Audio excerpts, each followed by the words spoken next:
Outer Delhi के Peeragarhi flyover के पास से एक आदमी अपनी साइकिल से जा रहा था। तभी उसकी नजर फ्लाईओवर के नीचे खड़ी एक सफेद कार पर पड़ी। उसे ये देखकर थोड़ा अजीब लगा, क्योंकि जब वह दोपहर में इसी रास्ते से साइकिल पर सुल्तानपुरी अपने रिश्तेदार के घर जा रहा था, तब भी उसने वही कार वहां खड़ी देखी थी। अब जब वह वापस लौट रहा था तो कार उसी जगह वैसे ही खड़ी थी। यही बात उसके मन में सवाल खड़े करने लगी। इतनी देर से कोई गाड़ी एक ही जगह क्यों खड़ी है? वह आदमी धीरे धीरे उस कार के पास पहुंच गया। उसके मन में अब भी वही सवाल चल रहा था कि आखिर ये गाड़ी इतनी देर से यहाँ क्यों खड़ी है। जैसे ही उसने कार के अंदर झांक कर देखा, उसके होश उड़ गए। अंदर का नजारा देखकर वह एकदम घबरा गया। कार के अंदर एक नहीं बल्कि 3 लोग थे। तीनों सीटों पर आड़े तिरछे पड़े हुए थे, जैसे उन्हें होश ही ना हो। उनके मुंह से निकला झाग चेहरों पर फैलकर सूख चुका था। सबसे डराने वाली बात यह थी कि उनके शरीर में बिल्कुल भी हरकत नहीं थी। ये देखकर उस आदमी को तुरंत समझ आ गया कि इन तीनों के साथ जरूर कुछ हुआ है। वह आदमी ये सब देखकर बुरी तरह घबरा गया। तुरंत कार से दूर हट गया। एक पल के लिए उसके मन में आया कि चुपचाप साइकिल उठाए और वहां से निकल जाए, लेकिन उसने ऐसा नहीं किया। उसने हिम्मत दिखाई और तुरंत पुलिस कंट्रोल रूम के नंबर 112 पर कॉल करके पूरी बात बता दी। ये घटना 8 फरवरी 2026 की है। फोन करने के बाद वह थोड़ी दूरी पर जाकर खड़ा हो गया।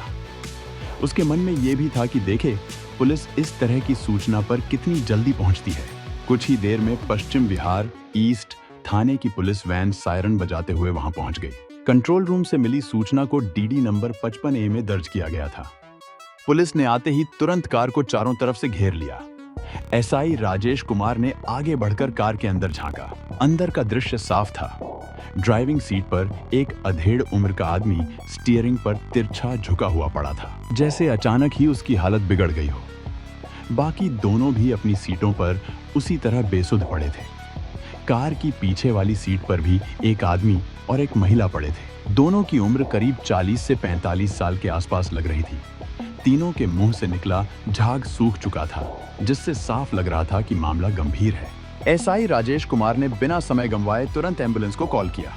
किसी तरह कार का दरवाजा खुलवाया गया और तीनों को बाहर निकालकर एम्बुलेंस के जरिए पास के संजय गांधी मेमोरियल हॉस्पिटल भेज दिया गया।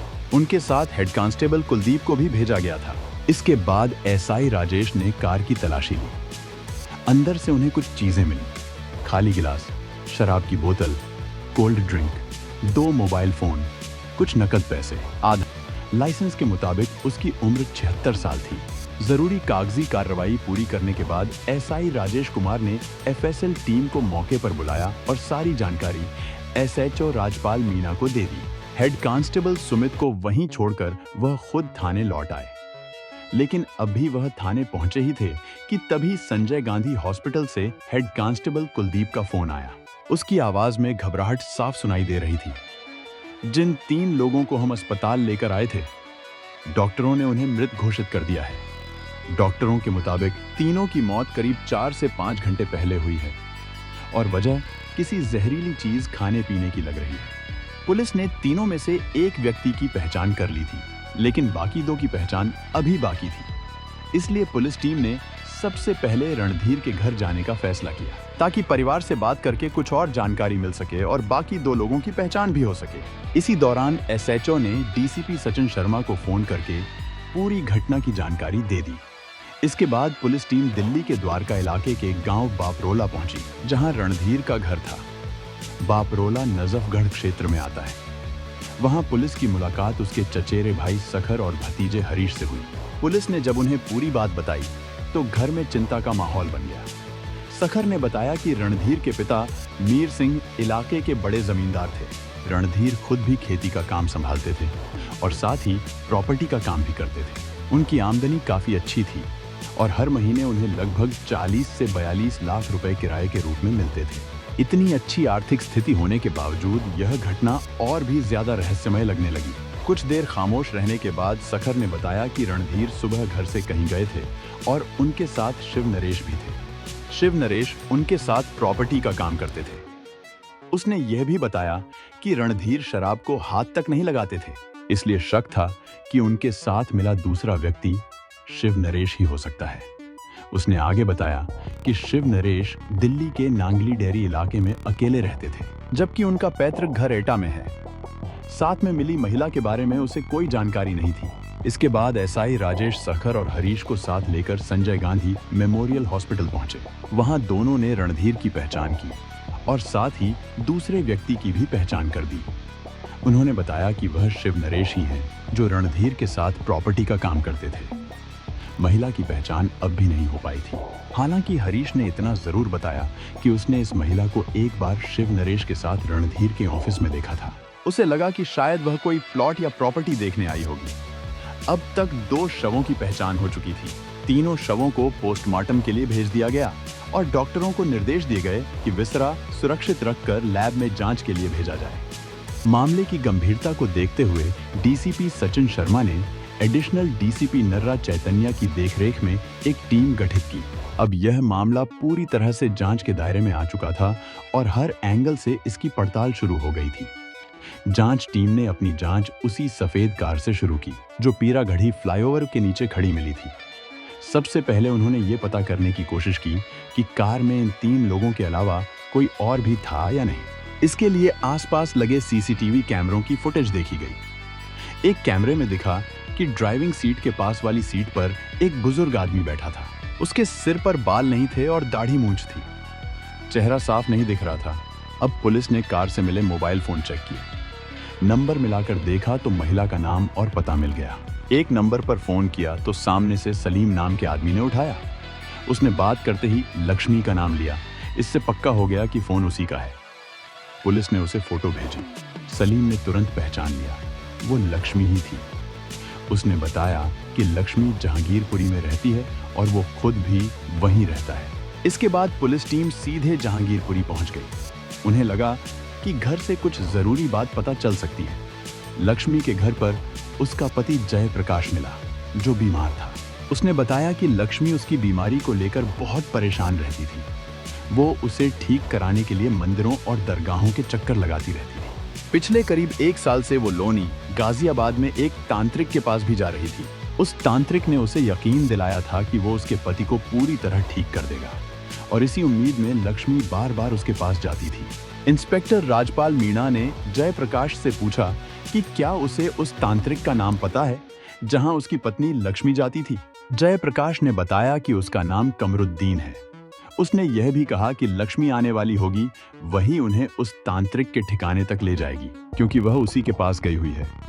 लेकिन पुलिस ने उसे साफ बता दिया कि लक्ष्मी अब कभी नहीं आएगी। उसका शव पीरागढ़ी में मिला है और अभी संजय गांधी अस्पताल में रखा है। यह सुनते ही जयप्रकाश एकदम टूट गया और जोर जोर से रोने लगा।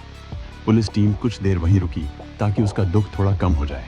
फिर उसकी मदद के लिए एक पुलिसकर्मी को वहीं छोड़ दिया गया और बाकी टीम तांत्रिक कमरुद्दीन की तलाश में लोनी के लिए निकल गई। लोनी में ऐसे तांत्रिकों की कमी नहीं थी, लेकिन पुलिस ने अपने मुखबिरों को लगा दिया। ज्यादा देर नहीं लगी और कमरुद्दीन का ठिकाना मिल गया। वह अमन विहार फेज 2 में एक 2 मंजिला मकान में रहता था। पुलिस वहां पहुंची और पूरे घर को घेर लिया। कुछ ही देर में कमरुद्दीन खुद बाहर आ गया। वह दुबला पतला बूढ़ा आदमी था, सिर से गंजा, थोड़े बहुत सफेद बाल, हल्की मूंछ और ठोड़ी पर सफेद दाढ़ी। उसने सफेद कुर्ता पायजामा पहन रखा था और गले में लाल गमछा डाला हुआ था। वह गुस्से में बाहर निकलकर पुलिस से उलझने लगा और पूछने लगा कि उसके घर को क्यों घेरा गया है। पुलिस ने उसकी पहचान पक्की की और साफ कहा कि वे उसी की तलाश में आए हैं और उस पर 3 लोगों की हत्या का शक है। कमरुद्दीन ने तुरंत खुद को बचाने की कोशिश की और कहा कि वह तो लोगों का दुख दर्द दूर करता है, कोई हत्या नहीं करता। जब पुलिस ने उसे बताया कि उनके पास सीसीटीवी का सबूत है और उसे उनके साथ चलना होगा, तो वह मुकर गया। उसने कहा कि वह 1 महीने से घर से बाहर ही नहीं निकला। अब पुलिस को समझ आ गया कि वह आसानी से मानने वाला नहीं है। इसी बीच पुलिस ने उसे पकड़ने का फैसला किया।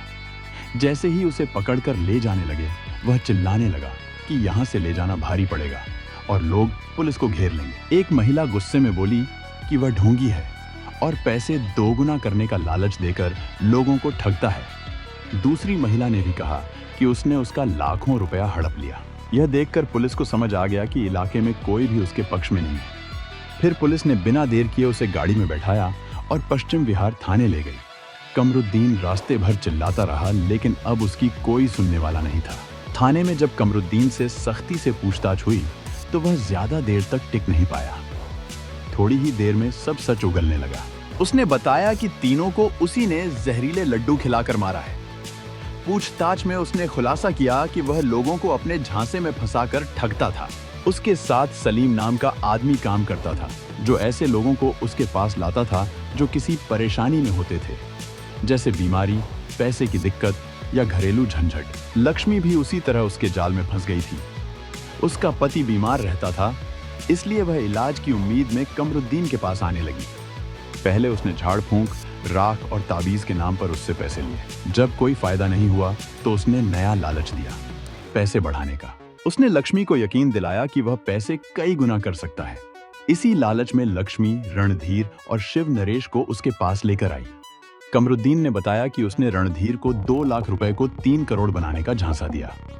8 फरवरी 2026 को तीनों उसके पास पैसे लेकर पहुंचे। वह उन्हें साथ लेकर निकला और रास्ते में पूजा का सामान लेने के बहाने शराब, कोल्ड ड्रिंक और दूसरी चीजें खरीदी। जब वे पीरागढ़ी के पास पहुंचे तो उसने कार में ही पूजा शुरू करने का बहाना किया। फिर उसने अपने बैग से बेसन के लड्डू निकाले, जिनमें पहले से जहर मिला हुआ था। उन लड्डुओं में नींद की गोलियां और सल्फास मिला था। तीनों ने बिना शक किए लड्डू खा लिए। थोड़ी ही देर में उनकी हालत बिगड़ने लगी। उसने रणधीर से कार साइड में लगाने को कहा। जैसे ही कार फ्लाईओवर के नीचे रुकी, कुछ ही देर में तीनों बेहोश हो गए और उनकी मौत हो गई। इसके बाद कमरुद्दीन 2 लाख रुपए लेकर वहां से भाग गया और सीधे लोनी पहुंच गया। पूरी बात सुनकर पुलिस अधिकारी भी हैरान रह गए। एक कमजोर सा दिखने वाला बुजुर्ग इतनी खतरनाक साजिश रच सकता है, यह सोच पाना भी मुश्किल था। पूछताछ में उसने यह भी कबूल किया कि यह उसका पहला मामला नहीं था। इससे पहले भी वह इसी तरह लोगों को अपने झांसे में लेकर ठग चुका था। उसने बताया कि साल 2014 में राजस्थान के धौलपुर इलाके में उसने एक महिला की भी इसी तरह हत्या की थी। उस मामले में वह पकड़ा भी गया था, लेकिन सबूतों की कमी के कारण बाद में छूट गया। अब पुलिस के सामने पूरा सच आ चुका था। यह कोई साधारण मामला नहीं, बल्कि पूरी तरह सोची समझी साजिश और लालच का खेल था। पूछताछ में कमरुद्दीन ने और भी चौंकाने वाली बातें बताईं। उसने कहा कि मई 2025 में उसने यूपी के फिरोजाबाद में भी इसी तरह 2 लोगों की हत्या की थी। उसने रामनाथ और उसके रिश्तेदार पूरन को तंत्र मंत्र के जाल में फंसाया, उनसे पैसे लिए और फिर जहरीले लड्डू खिलाकर दोनों को मार दिया। उस मामले में वह पकड़ा भी गया था, लेकिन कुछ समय बाद जमानत मिल गई और वह लोनी आकर रहने लगा। जब उससे उसके बारे में पूछा गया तो उसने बताया कि वह मूल रूप से फिरोजाबाद का रहने वाला है। उसके परिवार में पत्नी, 5 बेटे और 2 बेटियां हैं। फिरोजाबाद में भी वह तंत्र मंत्र का काम करता था। बाद में घटनाओं के बाद वह लोनी के अमन विहार इलाके में रहने लगा, जहां उसके बेटे दुकान और होटल चलाते हैं। चूंकि उसने तीनों हत्याओं की बात कबूल कर ली थी, इसलिए 11 फरवरी 2026 को उसके खिलाफ बीएनएस की धारा 103(1) के तहत मामला दर्ज किया गया और कोर्ट में पेश कर उसे जेल भेज दिया गया। इसके बाद पुलिस ने मामले की जांच और तेज कर दी। सबसे पहले उसके बेटों को हिरासत में लिया गया, ताकि यह पता चल सके कि कहीं वे भी लोगों को इसी तरह ठग तो नहीं रहे। जांच के दौरान आसपास के लोगों से भी पूछताछ की गई तो कई चौंकाने वाली बातें सामने आईं। पड़ोस में रहने वाली नजराना ने बताया कि वह अपने बीमार बेटे का इलाज कराने के लिए कमरुद्दीन के पास जाती थी। उसके बेटे के दिल में छेद था। कमरुद्दीन बड़े बड़े दावे करता था कि वह कैंसर तक ठीक कर सकता है। धीरे धीरे उसने उससे कभी 20,000, कभी 50,000 लेकर कुल मिलाकर लगभग 7,75,000 रुपए ऐंठ लिए। जब उसने पैसे वापस मांगे तो उसे टालता रहा। इसी तरह एक और महिला साजिदा ने बताया कि उसकी बेटी भी बीमार रहती थी।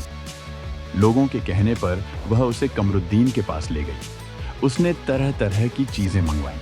1 साल तक इलाज के नाम पर कुछ नहीं हुआ, लेकिन पैसे लगातार लिए जाते रहे। साजिदा से भी उसने करीब 1.5 लाख रुपए ले लिए। लोगों का कहना था कि वह डर का माहौल बनाकर लोगों को अपने कब्जे में कर लेता था। झाड़ फूंक करते समय अजीब तरीके अपनाता था, जिससे लोग और डर जाते थे और उसकी बात मानने लगते थे। धीरे धीरे पूरे इलाके में उसका असर बढ़ता जा रहा था। कई लोग उससे परेशान होकर वहां से जाने तक को मजबूर हो गए। अब साफ हो चुका था कि कमरुद्दीन सिर्फ एक तांत्रिक नहीं, बल्कि एक खतरनाक ठग और हत्यारा था जो लोगों की मजबूरी और डर का फायदा उठाकर उन्हें अपने जाल में फंसाता था। पुलिस ने इस मामले को और मजबूत करने के लिए फिरोजाबाद और धौलपुर के थानों से भी संपर्क किया और कमरुद्दीन के पुराने केसों की जानकारी जुटाई। जांच में पता चला कि उसके खिलाफ राजस्थान के धौलपुर जिले के राजाखेड़ा थाने में पहले से ही एक गंभीर मामला दर्ज है। वहीं यूपी के फिरोजाबाद के मक्खनपुरा थाने में भी उसके खिलाफ हत्या का केस दर्ज था। यानी यह साफ हो गया कि वह पहली बार ऐसा नहीं कर रहा था, बल्कि पहले भी इसी तरह के अपराध कर चुका था। इसके बाद पुलिस ने कमरुद्दीन से विस्तार से पूछताछ की और पूरे सबूत इकट्ठा करने के बाद उसे कोर्ट में पेश किया। कोर्ट ने उसे जेल भेज दिया। अब पश्चिम बिहार ईस्ट थाना पुलिस इस मामले को बहुत मजबूत बनाना चाहती थी। पुलिस की कोशिश थी कि उसके पुराने सभी अपराधों को जोड़कर ऐसी पक्की चार्जशीट तैयार की जाए जिससे उसे सिर्फ उम्र कैद नहीं बल्कि कड़ी से कड़ी सजा मिले, ताकि आगे कोई भी इंसान ऐसे ढोंगी तांत्रिक के झांसे में आकर न तो अपना पैसा गंवाए और न ही अपनी जान। इस पूरे मामले के सामने आने के बाद इलाके में डर और हैरानी का माहौल फैल गया। लोगों को यकीन ही नहीं हो रहा था कि एक साधारण सा दिखने वाला बुजुर्ग इतने खौफनाक तरीके से लोगों को अपने जाल में फंसाकर उनकी जान ले सकता है। पुलिस अब इस बात की भी जांच में जुट गई कि कहीं और भी ऐसे लोग तो नहीं हैं जो कमरुद्दीन के झांसे में आए हों और सामने नहीं आ पाए हों। उसके मोबाइल कॉल डिटेल और पुराने संपर्क खंगाले जाने लगे ताकि हर उस व्यक्ति तक पहुंचा जा सके जो उससे जुड़ा हुआ था। जांच में यह भी देखा जा रहा था कि कहीं उसके साथ और लोग तो इस काम में शामिल नहीं थे।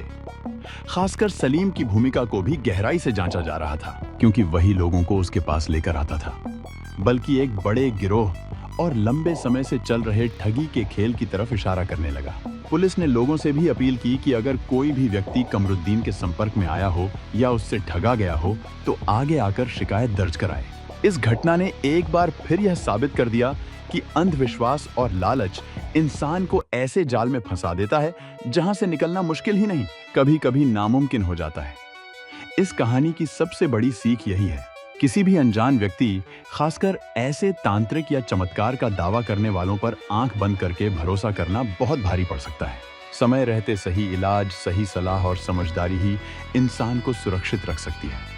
तो ये थी आज की पहली कहानी। अब जानते हैं दूसरी घटना।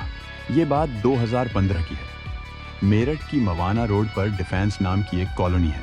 इसी कॉलोनी के कोठी नंबर C53 में शरणसवीर रहते थे। उनके 2 ही बच्चे थे। बड़ी बेटी का नाम प्रिंसी था और उससे छोटा बेटा पुलकित।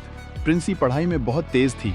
उसने MBBS किया, फिर MD भी पूरी की। बाद में उसकी शादी हो गई। उसके पति भी डॉक्टर थे। प्रिंसी दिल्ली के राम मनोहर लोहिया अस्पताल में सीनियर रेजिडेंट डॉक्टर के तौर पर काम कर रही थी। घर का छोटा बेटा पुलकित सिंह भी किसी से कम नहीं था। वह भारतीय सैन्य एकेडमी में गया और बाद में लेफ्टिनेंट बना। शरणसवीर पढ़े लिखे व्यक्ति थे और उनकी पत्नी निर्मला भी पढ़ी लिखी थी। निर्मला ने फिजिक्स में MSc की पढ़ाई की थी और B.Ed भी किया था।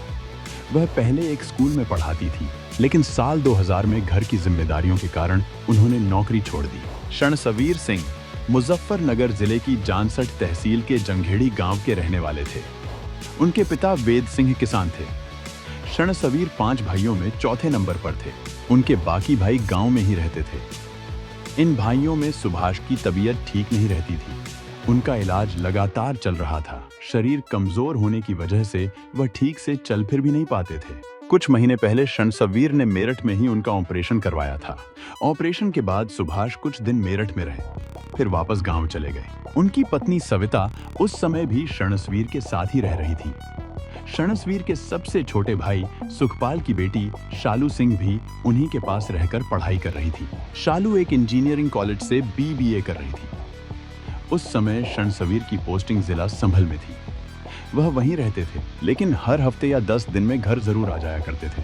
शरणसवीर अपने नजदीकी लोगों को हमेशा साथ लेकर चलते थे। 17 जून को भी उन्होंने दिन में 2 बार निर्मला से बात की थी, लेकिन जब रात करीब 10 बजे उन्होंने फिर से फोन मिलाया तो पत्नी का मोबाइल बंद मिला। इस पर उन्होंने घर का लैंडलाइन नंबर मिलाया। फोन भतीजी शालू ने उठाया।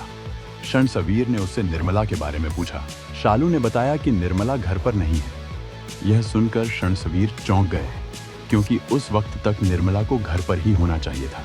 शालू ने आगे बताया कि निर्मला शाम करीब 7 बजे मिठाई लेने की बात कहकर घर से निकली थी, लेकिन अब तक वापस नहीं लौटी थी। यह बात सुनकर रणसवीर की चिंता बढ़ गई।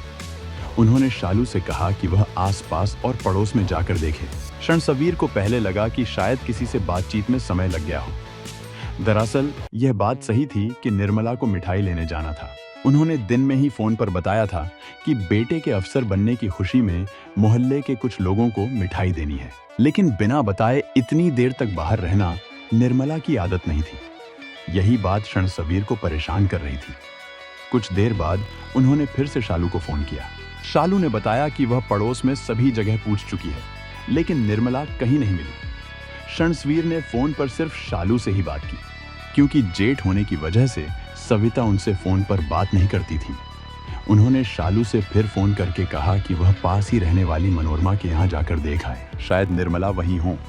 शालू ने बताया कि वह वहां जाकर देख चुकी है, बल्कि मनोरमा खुद ही पहले निर्मला को ढूंढते हुए आई थी, लेकिन इंतजार करके वापस चली गई। यह सुनकर रणसवीर की चिंता और बढ़ गई। दरअसल मनोरमा पास की साकेत कॉलोनी में रहती थी और निर्मला की अच्छी सहेली थी। घबराए हुए रणसवीर ने इसके बाद बेटी प्रिंसी को फोन किया। उन्हें उम्मीद थी कि शायद निर्मला ने बेटी को कुछ बताया हो, लेकिन प्रिंसी ने बताया कि दिन में मां से बात हुई थी, शाम को नहीं। इसके बाद रणसवीर ने खुद मनोरमा को फोन किया। उन्होंने भी यही बताया कि वह निर्मला से मिलने आई थी, लेकिन घर पर कोई नहीं मिला था। तब तक रणसवीर काफी परेशान हो चुके थे। आधी रात के बाद ही वह संभल से निकल पड़े और सुबह मेरठ पहुंच गए। इस बीच न तो निर्मला घर लौटी थी और न ही उनका मोबाइल चालू हुआ था। निर्मला के लापता होने की खबर सुनते ही उनके कई जान पहचान वाले लोग भी घर पहुंच गए। हालात बिगड़ते देख रणसवीर ने पुलिस कंट्रोल रूम में पत्नी के गायब होने की सूचना दे दी। कुछ देर बाद पुलिस घर आई और थाने जाकर गुमशुदगी दर्ज कराने को कहा। इसके बाद रणसवीर अपने परिचित महेश बालियान के साथ थाना लालकुर्ती पहुंचे और वहां निर्मला की गुमशुदगी दर्ज कराई। साथ ही उन्होंने पुलिस को पत्नी की एक फोटो भी दी। निर्मला इस तरह अचानक कहां चली गईं, यह किसी को समझ नहीं आ रहा था। अपहरण की आशंका जरूर थी, लेकिन अब तक कोई फोन या फिरौती जैसी कोई बात सामने नहीं आई थी। अगले दिन रणसवीर की बेटी डॉक्टर प्रिंसी और उनके दामाद भी मेरठ पहुंच गए। मामला जब पुलिस के बड़े अधिकारियों तक पहुंचा तो डीआईजी रमित शर्मा और एसएसपी डीसी दुबे ने अपनी टीम को जल्दी कार्रवाई करने के निर्देश दिए। एसपीओपी सिंह और एसपी संकल्प शर्मा के निर्देश पर थाना लालकुर्ती के थाना प्रभारी विजय कुमार पुलिस टीम के साथ रणसवीर के घर पहुंचे। उस समय घर में निर्मला के लापता होने के वक्त सिर्फ उनकी देवरानी सविता और भतीजी शालू ही मौजूद थी। इसलिए पुलिस ने सबसे पहले इन्हीं दोनों से पूछताछ की और पूरी घटना की जानकारी ली। जांच आगे बढ़ाने के लिए पुलिस ने निर्मला और परिवार के बाकी लोगों के मोबाइल नंबर ले लिए। इन नंबरों की जांच के लिए क्राइम ब्रांच के प्रभारी श्यामवीर सिंह और उनकी टीम को लगा दिया गया। जांच में अगले दिन यह बात सामने आई कि निर्मला के मोबाइल की आखिरी लोकेशन कॉलोनी के अंदर की ही थी। इसके बाद उनका फोन बंद हो गया था। एक और अहम बात यह थी कि निर्मला के लापता होने के बाद से शालू का मोबाइल भी लगातार बंद चल रहा था। पुलिस को अब तक निर्मला के गायब होने की कोई साफ वजह समझ में नहीं आ रही थी। इसी वजह से पुलिस ने अपनी जांच का दायरा परिवार तक ही सीमित रखा। सीओ स्वर्णजीत कौर और महिला थाना की थाना प्रभारी रश्मि चौधरी ने एक एक करके परिवार के सभी लोगों से पूछताछ की। सविता ज्यादातर घर में ही रहती थी और बाहर की दुनिया से उसका ज्यादा लेना देना नहीं था। वह अपने बयान पर कायम रही कि उसे नहीं पता कि निर्मला कहाँ गई थी। जब पुलिस ने शालू से उसके मोबाइल बंद रहने की वजह पूछी तो वह कोई साफ जवाब नहीं दे पाई, जबकि इससे पहले वह रोज अपने मोबाइल का खूब इस्तेमाल करती थी। इसी बात पर पुलिस को उस पर शक हुआ। शालू तेज दिमाग की लड़की थी और निर्मला की सगी भतीजी थी। ऐसे में यह सोचना भी मुश्किल था कि निर्मला के गायब होने में उसका कोई हाथ हो सकता है, लेकिन मोबाइल से जुड़ी बातें कुछ और ही इशारा कर रही थी। इसी वजह से पुलिस ने अपने शक के बारे में रणसवीर को भी बता दिया। रणसवीर के पास भतीजी पर शक करने की कोई ठोस वजह नहीं थी, लेकिन शालू की एक बात उन्हें भी खटक रही थी। शालू ने बताया था कि निर्मला की सहेली मनोरमा जब घर आई थी तो वह कुछ देर बैठकर इंतजार करने के बाद चली गई थी, लेकिन मनोरमा ने पुलिस को कुछ और ही बताया। उनके मुताबिक जब वह निर्मला को पूछने आई थी तब शालू ने दरवाजा खोले बिना ही कह दिया था कि पता नहीं निर्मला कब आएंगी और आप कब तक बैठकर इंतजार करेंगी। यहीं से शालू की बातों में फर्क साफ नजर आने लगा और पुलिस का शक और गहरा हो गया। दोनों की बातों में साफ फर्क था। जब इस बारे में सविता से पूछा गया तो उसने बताया कि वह उस समय घर के अंदर ही थी। मनोरमा कब आई थी उसे इसकी कोई जानकारी नहीं थी। मामला घर का था, इसलिए सब ने मिलकर शालू से बार बार पूछा, लेकिन उसने यही कहा कि उसे निर्मला के बारे में कुछ भी पता नहीं है। इसी दौरान पुलिस ने शालू के मोबाइल की कॉल डिटेल्स खंगालनी शुरू की। जांच में एक ऐसा नंबर सामने आया जिस पर शालू सबसे ज्यादा बात किया करती थी। यह नंबर कशिश नाम के युवक का था जो चंद्रपाल का बेटा था और गांव सलारपुर का रहने वाला था। यह गांव मेरठ के थाना इंचौली इलाके में आता है। जांच में सबसे चौंकाने वाली बात यह निकली कि घटना वाली शाम उस नंबर की लोकेशन भी उसी कॉलोनी में पाई गई। इतना ही नहीं, इससे पहले भी कई बार उस नंबर की लोकेशन कॉलोनी की आ चुकी थी। साफ था कि वह युवक अक्सर शालू से मिलने आता था। अब शालू पूरी तरह शक के घेरे में आ गई थी। साफ लग रहा था कि वह कोई न कोई बात जरूर छिपा रही है। पुलिस 20 जून को एक बार फिर पूछताछ के लिए शरणसवीर के घर पहुंची। सीओ स्वर्णजीत कौर और महिला थाना की थाना प्रभारी रश्मि चौधरी ने इस बार पूरा ध्यान शालू पर रखा। शालू से कशिश के बारे में पूछा गया। सवाल सुनकर वह थोड़ा चौंकी जरूर, लेकिन जल्दी ही खुद को संभाल लिया। उसने बताया कि कशिश उसके साथ पढ़ता है, लेकिन उसने साफ कहा कि 17 जून को वह घर नहीं आया था। पुलिस को पहले से पता था कि यह बात सही नहीं है। उससे दोबारा सोचकर बताने को कहा गया, लेकिन उसने अपना बयान नहीं बदला और यही कहती रही कि कशिश उस दिन कॉलोनी में नहीं आया था। सविता से भी पूछा गया, उसने भी यही कहा कि उस दिन घर में कोई बाहर का व्यक्ति नहीं आया था। इस पूरी पूछताछ के बाद पुलिस को यकीन हो गया कि शालू जरूरत से ज्यादा चालाक है और कुछ न कुछ जरूर छिपा रही है। पुलिस बिना ज्यादा दबाव बनाए मामले को संभालना चाहती थी, लेकिन अब यह साफ हो गया था कि शालू को हिरासत में लेकर पूछताछ करना जरूरी है। पुलिस ने पूरी स्थिति शरणसवीर को समझाई और इसके बाद शालू को हिरासत में ले लिया गया। पुलिस का मकसद शालू के जरिए कशिश तक पहुंचना था। इसी बीच जांच में यह बात भी सामने आई कि घटना वाली शाम एक और मोबाइल नंबर की लोकेशन भी उसी कॉलोनी में मिली थी। उस नंबर पर भी कशिश की लगातार बातचीत होती थी। यह नंबर गौरव उर्फ राजू का था, जो चंद्रसेन का बेटा था और गांव सलारपुर का रहने वाला था। पुलिस को अब साफ समझ आ गया था कि शालू, कशिश और गौरव के बीच ही निर्मला के लापता होने का राज छिपा है। सविता गांव की सीधी सादी और भोली सी औरत लगती थी, इसलिए शुरुआत में पुलिस को उस पर ज्यादा शक नहीं था। पुलिस शालू को साथ लेकर कशिश की तलाश में उसके कॉलेज पहुंची, लेकिन उस दिन कशिश कॉलेज नहीं आया था। इसके बाद पुलिस ने शालू से कशिश को फोन कर कॉलेज बुलाने को कहा। फोन पर बात तो हो गई, लेकिन कशिश ने बताया कि वह मोदी नगर में है और अभी नहीं आ सकता। पुलिस ने जब कशिश की लोकेशन चेक की तो पता चला कि वह मोदी नगर नहीं बल्कि अपने गांव में ही है। इसके बाद पुलिस सीधे उसके गांव पहुंच गई और वहां से कशिश के साथ साथ गौरव को भी हिरासत में ले लिया। तीनों को थाने लाकर अलग अलग बैठाकर पूछताछ की गई। पूछताछ के दौरान उनके बयानों में साफ फर्क नजर आने लगा।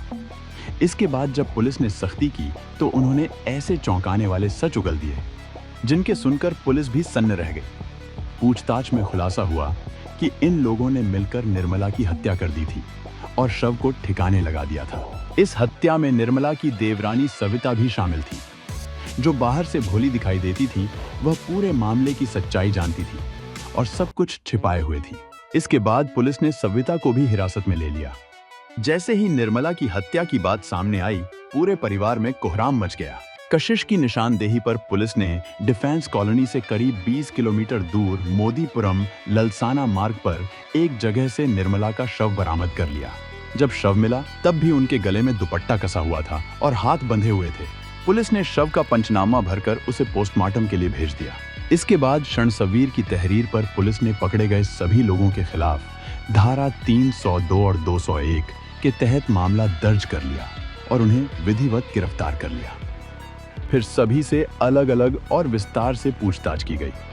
निर्मला शालू को बहुत प्यार करती थी। ऐसे में यह सवाल सबके मन में था कि जिस भतीजी को उन्होंने बेटी की तरह पाला, वही उनकी कातिल कैसे बन गई। इसके पीछे एक ऐसी कहानी थी जो हर किसी को चौंका देने वाली थी। लोक निर्माण विभाग में नौकरी लगने के बाद रणसवीर अपने परिवार को साथ लेकर चलने लगे थे। बाद में जब उनकी तैनाती मेरठ हुई तो उन्होंने डिफेंस कॉलोनी में अपनी कोठी बनवा ली। रणसवीर और उनकी पत्नी दोनों ही ऐसे लोग थे जो परिवार को जोड़कर रखते थे और चाहते थे कि घर का हर बच्चा आगे बढ़े। इसी सोच के चलते कई साल पहले उन्होंने अपने छोटे भाई सुभाष की बेटी शालू को अपने साथ मेरठ बुला लिया था ताकि वह शहर में रहकर अच्छी पढ़ाई कर सके और कुछ बन सके। शालू बचपन से ही तेज तर्रार थी, लेकिन यह तेजी उसकी पढ़ाई में नहीं बल्कि उसकी आदतों में दिखती थी। वह रणसवीर के घर रहकर 8वीं तक पढ़ी। इसके बाद वह गांव वापस चली गई। गांव में रहते हुए उसने मुजफ्फरनगर से इंटर की पढ़ाई पूरी की, आगे की पढ़ाई ठीक से हो सके। इसी मकसद से जून 2013 में निर्मला उसे दोबारा अपने साथ मेरठ ले आईं। शालू की आगे की पढ़ाई के लिए मेरठ के एक इंजीनियरिंग इंस्टीट्यूट में उसका दाखिला करा दिया गया। इसी दौरान निर्मला की बेटी प्रिंसी ने CPMT की परीक्षा पास कर ली। इसके बाद उसने MBBS किया और फिर MD भी पूरी की। बाद में उसकी शादी हो गई और वह दिल्ली के राम मनोहर लोहिया अस्पताल में डॉक्टर के रूप में काम करने लगी। साल 2014 में रणसवीर का बेटा पुलकित भी IMI में ट्रेनिंग के लिए चला गया। इधर रणसवीर का तबादला संभल हो गया था। वहां से वह बीच बीच में घर आते रहते थे। निर्मला भी कभी कभी उनके पास संभल चली जाया करती थी। घर में किसी तरह की दूरी ना आए, इस बात का निर्मला पूरा ध्यान रखती थी।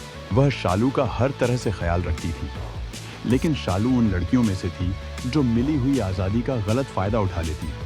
उसके साथ भी कुछ ऐसा ही हुआ। कॉलेज में पढ़ते हुए उसकी दोस्ती वहीं पढ़ने वाले कशिश से हो गई। धीरे धीरे दोनों के बीच मोबाइल पर बात होने लगी। बात सिर्फ मोबाइल तक ही नहीं रुकी, बल्कि घर के फोन पर भी लंबी लंबी बातें होने लगी। यहीं से शालू की जिंदगी का रास्ता धीरे धीरे गलत दिशा में मुड़ने लगा। जब निर्मला पति के पास संभल चली जाती थी तो शालू की आजादी और बढ़ जाती थी। इसी दौरान कुछ महीने पहले रणसवीर अपने भाई सुभाष का ऑपरेशन कराने के लिए उसे मेरठ ले आए थे। सुभाष के साथ उसकी पत्नी सविता भी आई थी। ऑपरेशन के बाद सुभाष कुछ दिन कोठी में रहा, फिर वह गांव चला गया, लेकिन सविता वहीं रुक गई। इधर शालू और कशिश की दोस्ती अब प्यार में बदल चुकी थी। दोस्ती और प्यार तक बात ठीक थी, लेकिन दोनों ने अपनी हदें पार कर दी थी। हालात तब बिगड़ने लगे जब कशिश शालू से मिलने कोठी तक आने लगा। अब तक शालू और कशिश का रिश्ता पूरी तरह निर्मला से छिपा हुआ था। सविता ने भी यह बात किसी को नहीं बताई। उल्टा शालू ने निर्मला की बुराइयां करके सविता को अपने पक्ष में कर लिया था। निर्मला और सविता की आर्थिक हालत में जमीन आसमान का फर्क था।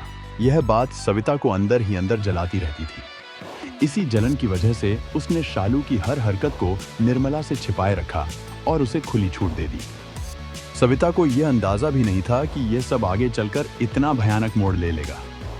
निर्मला हमेशा सबका भला सोचती थी। उनके मन में किसी के लिए शक जैसी कोई बात नहीं थी। उन्हें यह अंदाजा तक नहीं था कि जिन पर वह सबसे ज्यादा भरोसा कर रही थी, उन्हीं के दिलों में उनके लिए जहर भरता जा रहा है। निर्मला समझदार और सुलझी हुई महिला थी, लेकिन रिश्तों के भरोसे के मामले में वह अपने ही घर में धोखा खा रही थी। शालू इंस्टीट्यूट जाने का बहाना बनाकर न सिर्फ कशिश के साथ बाहर घूमती थी, बल्कि जब निर्मला पति के पास संभल चली जाती थी या किसी काम से बाहर जाती थी, तब कशिश को घर बुलाकर उसके साथ वक्त भी बिताती थी।